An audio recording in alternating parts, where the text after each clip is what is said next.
NEET की counselling start है और उसकी एमसीसी काउंसलिंग हो रही है, वो भी ऑल इंडिया कोटा काउंसलिंग हो रही है। बहुत सारे बच्चे कंफ्यूज हैं कि एम्स में हम कौन कौन सा कोर्स कर सकते हैं नीट से। तो आज का मेरा टॉपिक होगा कि नीट के द्वारा आप एम्स में कौन कौन सा कोर्स कर सकते हैं। और जो बच्चे कंफ्यूज हैं कि क्या मैं ये भी कोर्स कर सकता हूं मतलब एम्स से, तो वो कंफ्यूजन भी दूर करूंगा कि आप ये कोर्स नीट से कर ही नहीं सकते, क्योंकि नीट में जो जो कोर्सेज नहीं होती है उसकी पूरी लिस्ट में आपको बताऊंगा। साथ साथ बताऊंगा कि जो कोर्स आप कर सकते हो उसके लिए आपका कट ऑफ कितना होने वाला है। क्योंकि बेटा क्या हो रहा है, इन्हें समय हो रहा है काउंसलिंग, और काउंसलिंग में हर बच्चे का ख्वाहिश होगा कि मैं एम्स पाऊं, क्योंकि एम्स क्या है ये आपको बताना नहीं। अगर आप मेडिकल फील्ड में हो तो आप एम्स की क्या वैल्यू है और उसकी क्या मतलब क्या बोलते हैं स्टैंडर्ड है, वो मुझसे ज्यादा आप ही जानते होंगे और आप ही फील करते होंगे। हर एक बच्चे का सपना होता है कि मैं एम्स से अपनी कोई कोर्स करूं। तो कौन कौन सा कोर्स होगा, अगर जो कोर्स होगा उसकी कट ऑफ क्या होगा, साथ साथ कौन सा कोर्स नहीं होगा, ये सारा डिस्कस आज के वीडियो में होगा। तो चलो स्टार्ट करते हैं आज का वीडियो और जानते हैं सबके बारे में। हेलो स्टूडेंट, मैं अनुप्राम, मेरे YouTube channel spark up classes पर आप सभी लोगों का स्वागत है। तो आप लोग स्टार्टिंग में तो सुन ही चुके होंगे कि आज मैं बताने वाला हूं कि एम्स में कौन कौन से कोर्सेज होते हैं और कौन कौन से कोर्सेज नहीं होते हैं, और नीट एग्जाम देने के बाद एम्स में कौन सा कोर्स होता है। और एक बात मैं आपको और बता दूं कि मैं ये वीडियो इसलिए बना रहा हूं क्योंकि नीट का आपका ऑल इंडिया कोटा काउंसलिंग चल रहा है, और एम्स में जो एडमिशन होता है वो ऑल इंडिया कोटा काउंसलिंग से ही होता है, ना कि स्टेट काउंसलिंग से होता है। इसलिए मुझे एम्स के लिए वीडियो बनाना जरूरी पड़ा। तो सबसे पहले मैं बता दूं कि कौन सा कोर्स नहीं होता है। तो बीडीएस, जो कि बहुत बच्चे कंफ्यूज है कि मैं बीडीएस कर लूं एम्स से क्या, तो बीडीएस कोर्स होता ही नहीं है। दूसरा आपका आयुष कोर्सेज। अब आयुष कोर्सेज का ए यानी कि बीएएमएस, वाई यानी कि बीएनवाईएस, यू इसका मतलब बीयूएमएस, एस मतलब बीएसएमएस, एच मतलब बीएचएमएस, ये सारे कोर्सेज भी नहीं होते, यानी कि बीडीएस और आयुष कोर्सेज नहीं होते।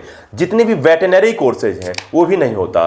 उसके बाद आपका बी फार्मा नहीं होता है, डी फार्मा नहीं होता है, डिप्लोमा कोर्सेज में आपका एएनएम नहीं होता है, जीएनएम नहीं होता है। ये सब कोर्सेज आपके एम से नहीं होते। तो जितने भी मैंने कोर्सेज बताया बच्चों, आप एक बात जान लो कि आपको अगर उन कोर्सेज में आपको मेडिकल से आगे बढ़ना है तो एम्स का सपना आप छोड़ दे, क्योंकि होता ही नहीं है। बात करें कि अब किसका होता है, कौन कौन सा कोर्स क्या बोलते हैं एम्स में होता है, तो एम्स में आपका एमबीबीएस होता है, जो कि आपका नीट का जो एग्जाम होता है उसी के थ्रू ही इसका काउंसलिंग कराया जाता है और आप एम्स में जाके पढ़ाई कर सकते हो एमबीबीएस का। हाँ, मतलब कुछ साल पहले एम्स का खुद का मतलब क्या बोलते हैं एग्जाम होता था एमबीबीएस के लिए, लेकिन अब नीट के थ्रू ही वो एमबीबीएस का कोर्स कराता है, ठीक है ना। तो जो बच्चे एमबीबीएस का सपना सजोए हुए हैं, जिनका उतना नंबर है, हाँ मैं बताऊंगा कि कहां से कहां तक कैटेगरी वाइज मैं आपको रैंक बताऊंगा कि आपका कहां से कहां तक रैंक हो, तो आप काउंसलिंग करा के एम्स प्राप्त कर सकते हो, वो मैं भी लास्ट में बताऊंगा। तो ये बात तो क्लियर हो गया होगा कि अगर आपको एमबीबीएस एम्स से करना है तो जो नीट के एग्जाम दिए हैं बच्चे, ठीक है ना, वो जाके काउंसलिंग कराएं, क्योंकि ऑल इंडिया काउंसलिंग स्टार्ट है, वो जाके काउंसलिंग कराएं। उनका जिस प्रकार से नंबर वो कट ऑफ तो अभी लास्ट में जान ही लेंगे।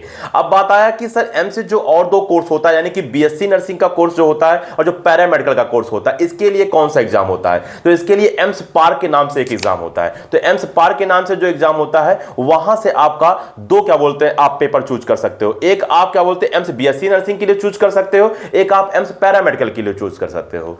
एम्स बीएससी नर्सिंग में भी दो होता है, कौन सा, एक होता है एम्स बीएससी नर्सिंग ऑनर्स और एक होता है एम्स बीएससी नर्सिंग पोस्ट क्या बोलते हैं बेसिक। तो एम्स बीएससी नर्सिंग के दो होगा, और एम्स पैरामेडिकल में तो बहुत सारे आते हैं, ठीक है ना। एम्स पैरामेडिकल में आपका बीओटीटी आ गया, बीएमएलटी आ गया, रेडियोलॉजी आ गया, तो ये सब एम्स क्या बोलते हैं पैरामेडिकल के अंतर्गत आते हैं। लेकिन एम्स पैरामेडिकल और एम्स बीएससी नर्सिंग के लिए एक ही एग्जाम होता है एम्स पार, जिसमें आपको चूज करना होता है कि आप बीएससी नर्सिंग में जाओगे या आप एम्स पैरामेडिकल में जाओगे। इन दोनों की अगर आपको कंप्लीट जानकारी चाहिए तो सुमन मैम ने वीडियो बना रखा है एम्स बीएससी नर्सिंग का भी और एम्स पैरामेडिकल का भी, जो कि आपको स्क्रीन पर दिख रहा होगा, तो आप उसको चाहो तो आप देख सको और उसकी पूरी जानकारी ले सकते हो।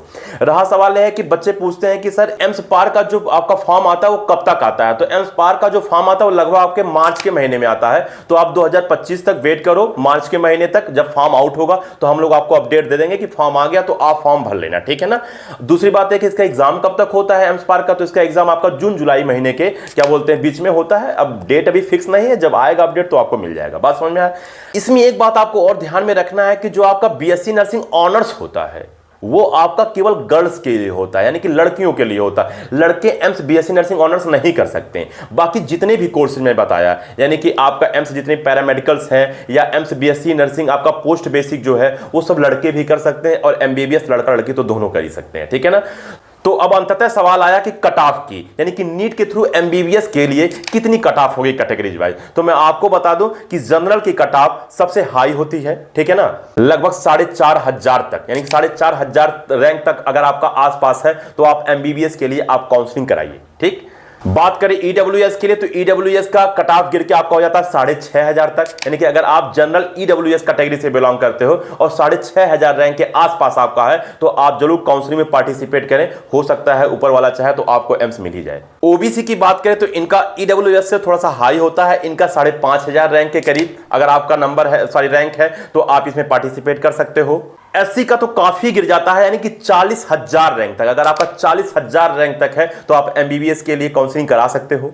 एसटी के लिए तो और भी गिर जाता है 68,000 रैंक तक, यानी कि 68,000 रैंक तक अगर आपके आसपास है, अगर आप एसटी में बिलोंग करते हो तो आप इसके लिए एमबीबीएस के लिए आप काउंसलिंग करा सकते हो, काउंसलिंग स्टार्ट है, ठीक है ना। तो बच्चों मुझे उम्मीद है कि आपको कैटेगरी वाइज कट ऑफ समझ में आ ही गया होगा कि आप जिस भी कैटेगरी में बिलोंग करते हो तो आप उस हिसाब से काउंसलिंग करा सकते हो कि नहीं करा सकते हो, आप जरूर डिसाइड कर लोगे। हाँ, एक बात फिर से क्लियर कर देता हूं कि एम्स का जो आपका काउंसलिंग होता है वो ऑल इंडिया कोटा वाला काउंसलिंग होता है, स्टेट काउंसलिंग का आप वेट मत करना। ये ऑल इंडिया काउंसलिंग से ही क्या बोलते हैं एम्स आपको मिलेगा, स्टेट काउंसलिंग से कभी भी नहीं मिलेगा। हाँ, अब एक बात और भी मैं कहता हूं कि अगर आपको यह जानना है कि कितने एम्स हैं, जितने भी एम्स है उसमें सीट्स कितनी है, उसके बाद कॉलेज वाइज कट ऑफ कितना है, जैसे एम्स दिल्ली का कट ऑफ कितना है, एम्स गोरखपुर का कट ऑफ कितना है, जितने भी क्या बोलते हैं एम्स के कॉलेज हैं, तो आप कमेंट करो तो आपको कॉलेज वाइज कट ऑफ पे भी वीडियो मैं दे दूंगा, ठीक है ना। तो ठीक है, नीट के लिए आपका काउंसलिंग स्टार्ट है, एमसीसी काउंसलिंग वो भी ऑल इंडिया कोटा का। अगर आपका रैंक जितना मैंने बताया अगर उतना है और आपको क्या बोलते हैं एमबीबीएस चाहिए तो आप बिल्कुल जाकर उसको काउंसलिंग कराइए, और काउंसलिंग कराने के बाद अगर आपको फिर भी कोई डाउट आता, समस्या आता काउंसलिंग में या किसी भी चीज में तो आप बिल्कुल कमेंट करिए। मैं और सुमन मैम आपके लिए हमेशा तैयार है, क्योंकि हमारा सोच यही है कि जितना अधिक से अधिक हो सके हम आपका हेल्प कर सके। और बच्चों हम लोग अपने मनोरंजन के लिए, इंटरटेनमेंट के लिए हम लोग ने एक चैनल बनाया है यात्रा के नाम से। अगर आप @अनूप सुमन यात्रा डालोगे तो वो आ जाएगा। अभी मतलब बहुत ज्यादा दिन नहीं हुआ, कुछ ही दिन हुआ इसको बनाए हुए, बस कहीं घूमने जाना, टहलने जाना या कभी कोई सेलिब्रेशन हो रहा है तो उसका वीडियो बना के उस पर डाला जाता है, जिसकी वजह से हम लोग का भी थोड़ा सा माइंड फ्रेश हो जाता है, क्योंकि हमेशा वीडियो बनाते बनाते हम लोग एक ही जगह फोकस करते करते थोड़ा सा हटना भी होता है, उस जगह से थोड़ा सा अपना माइंड डाइवर्ट भी करना होता है, जिसकी वजह से हम रिफ्रेश हो सकें, जिसके कारण अगला वीडियो आप लिए ला सके, ठीक है ना। तो आप उसे देख सकते हो, और अगर आपकी इच्छा करे तो वैसे तो हम बताएंगे कि मेरा चैनल आप देखिए, जितना आगे जाएगा हमारे लिए अच्छा है, लेकिन वो आप पे डिपेंड करता है कि आप सेलेक्ट करते हो कि आपको देखना है या नहीं देखना। तो ठीक है स्टूडेंट, आप लोग को पूरी वीडियो समझ में आया होगा। अगर आपको अभी भी कोई डाउट, कोई समस्या है कि आपको लगा है कि इसमें आपको बात समझ में नहीं आया तो आप कमेंट में कहिए, तो मैं वहां पे रिप्लाई करके आपके डाउट क्लियर कर दूंगा। मिलते हैं अगले वीडियो में, तब तक के लिए जय हिंद।